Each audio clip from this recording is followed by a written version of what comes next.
नमस्कार. 2026ची TET परीक्षा अगदी उत्तम रीतीने पास करण्यासाठी मी तुमचा मित्र ओटी सर अगदी कमीत कमी वेळामध्ये जास्तीत जास्त PYQची कशी तयारी करता येईल त्यासाठी बालमानसशास्त्राचे 2023 पासून ते 2025 पर्यंत जे आलेले जे प्रश्न आहेत ते प्रश्न आपण अगदी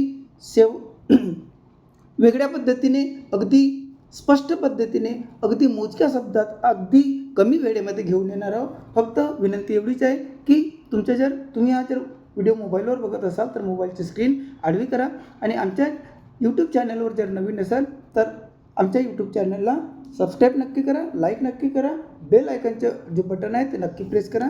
चला आपण प्रश्नांना सुरुवात करूया.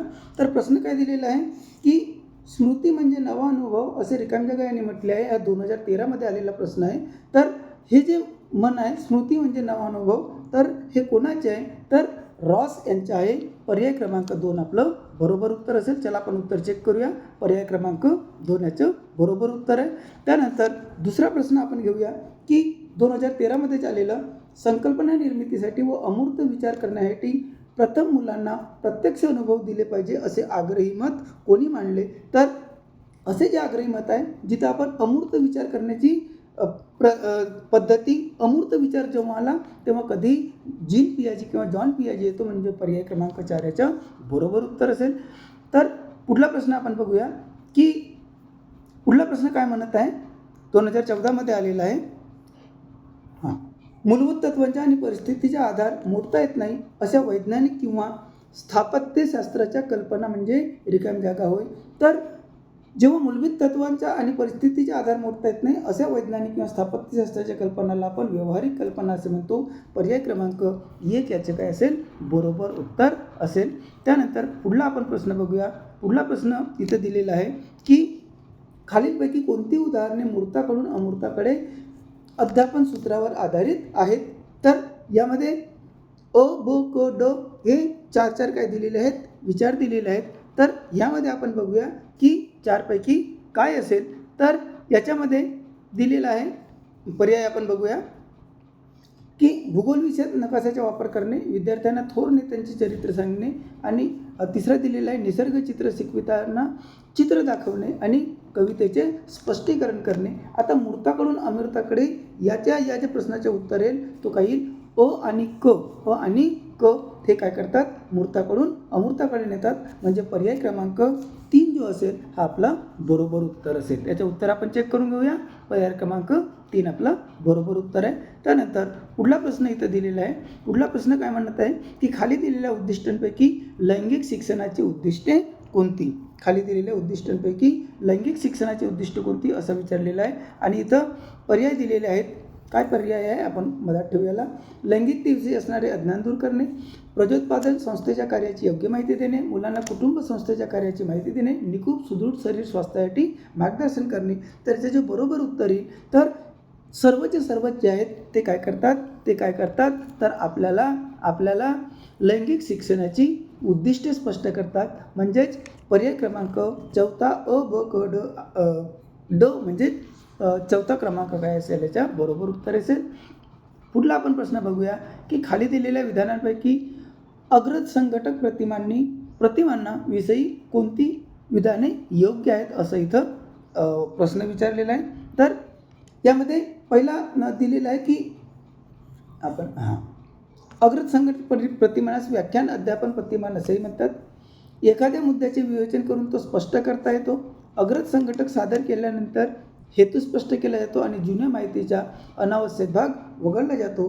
तर यापैकी अ आणि ब हे पर्याय काय आहेत बरोबर आहेत. आता अ आणि ब हे जे पर्याय आहेत हे कशाचे आहेत, अग्रज संघटक प्रतिमानांविषयी विधाने योग्य असलेली विधाने आहेत.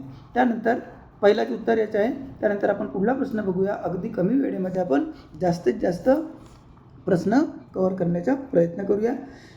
सर्वसमावेशक शिक्षण आणि एकात्मिक शिक्षण यामधील फरकाचे कोणते विधान बरोबर आहे असा 2016 प्रश्न विचारलेला आहे आणि याच्यामध्ये सर्वसमावेशक शिक्षण आणि एकात्मिक शिक्षण यामध्ये फरकाचे विधान बरोबर जर म्हटलं असेल तर सर्वसमावेशक शिक्षणात अभ्यासक्रमात बदल असतो, हा याचं काय होईल, बरोबर उत्तर येईल. पर्याय क्रमांक 3 आपला बरोबर उत्तर असेल. आपण पुढला प्रश्न बघूया. पुढला प्रश्न 2016ला दिलेला आहे. इथं काय म्हटलेलं आहे की एकाच कवीच्या 2-3 कविता स्वतंत्रपणे शिकून त्या आधारे कवीच्याही काव्य वैशिष्ट्यांची व काव्यविषयक भूमिकेची जाणीव विद्यार्थ्यांना करून देऊन उदाहरणे व पूरक संदर्भ विद्यार्थ्यांना उपलब्ध करून देणे खालीलपैकी कोणत्या पद्धतीद्वारे केले जाते. तर याचे जे बरोबर उत्तर येईल, तो काय होईल, एकाच कविता म्हटलेला आहे म्हणजे समालोचन पद्धती. पर्याय क्रमांक 2 याचं बरोबर उत्तर असेल. आपण उत्तर चेक करूया. उत्तर क्रमांक 2. त्यानंतर पुढला प्रश्न इथे दिलेला आहे की थॉर्नडाईक च्या संयोजनवादी उपपत्तीमध्ये भुकेल्या मांजरावर प्रयोग केल्यावर अध्ययन प्रक्रियेची पुढीलपैकी कोणते वैशिष्ट्ये दिसून येतात. तर यामध्ये जे थॉर्नडाईक यांनी जे संयोजनवादी उपपत्ती मांडली त्याच्यामध्ये प्रेरणा, संशोधनात्मक हालचाली, त्यानंतर योगायोगाने यश मिळणे आणि यश यामुळे त्याचे दृढीकरण होणे, हे काय होईल, अध्ययन प्रक्रियेची वैशिष्ट्ये दिसून येतात. म्हणजे पर्याय क्रमांक 3 आपलं बरोबर उत्तर असेल. उत्तर आपण चेक करूया. पर्याय क्रमांक 3. त्यानंतर पुढला प्रश्न आपण बघूया. पुढला प्रश्न दिलेला आहे की जीन पियाजेच्या पुढीलपैकी कोणत्या अवस्थांमध्ये मूल अबोधाचे व संबोधाचे वर्गीकरण करायला शिकते आणि प्रत्यक्ष कृतीतून निष्कर्ष काढावयास शिकते. हा 2018मध्ये आलेला प्रश्न आहे. तर याच्यामध्ये जे जीन पियाजे यांनी सांगितले आहे याला आपण काय म्हणतो, मूर्त क्रियाकाल अवस्था म्हणतो. पर्याय क्रमांक 3 याच्या काय असेल, बरोबर उत्तर असेल. पर्याय क्रमांक 3 याच्या बरोबर उत्तर. ठीक आहे. त्यानंतर पुढला प्रश्न दिलेला आहे 2018मध्ये विचारलेला हा प्रश्न आहे की किशोर वयातील मुलांच्या शारीरिक विकासाबाबत खालीपैकी कोणते विधान योग्य आहे असं म्हटलेलं आहे.